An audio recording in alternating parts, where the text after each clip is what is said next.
वालेकुम सलाम। हम शाहद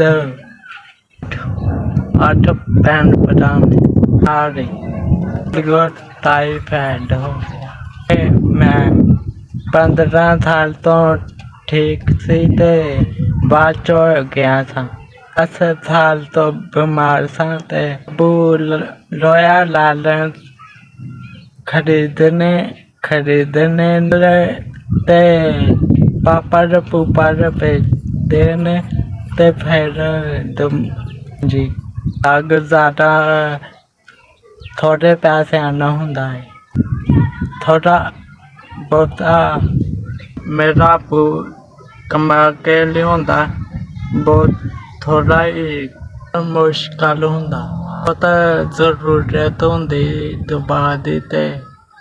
ਪੈਸਿਆਂ ਦੀ ਵੀ ਮੇਰਾ ਅੱਬੂ ਨਹੀਂ ਦਬਾ ਲਿਆ ਕੇ ਦਿੰਦਾ ਪੈਸੇ ਵੀ ਨਹੀਂ ਹੁੰਦੇ ਭਾਈ ਮੈਨੂੰ ਵੀਲਚੇਅਰ ਲੈ ਕੇ ਦੇ ਦਿਓ ਤੇ ਮੈਂ ਤੁਰ ਫੇਰਾਂ ਕਰਾਂ ਬਾਅਦ ਖਰੀਦ ਕੇ ਨਹੀਂ ਦਿੰਦੇ ਵੀਲਚੇਅਰ ਨਹੀਂ ਆਏਗੀ ਤੇ ਉਹ ਠੀਕ ਠਾਕ ਕਰਾ ਕੇ ਦਾਂਗਾ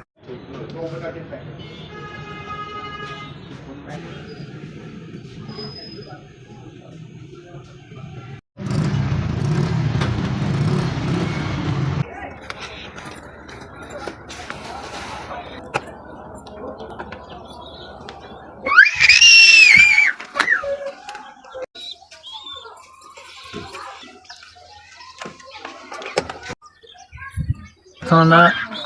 बहनों बरकत करे ते सोना बहनों बाद करे ते खुश रखे से दे खुश रहें सोना बाजी बहनों ज्यादा खुश रखे हम खुश होया ते मैनू जरूरत थी ते उन्होंने भेजिए जिंदे रहन ते बाद रहो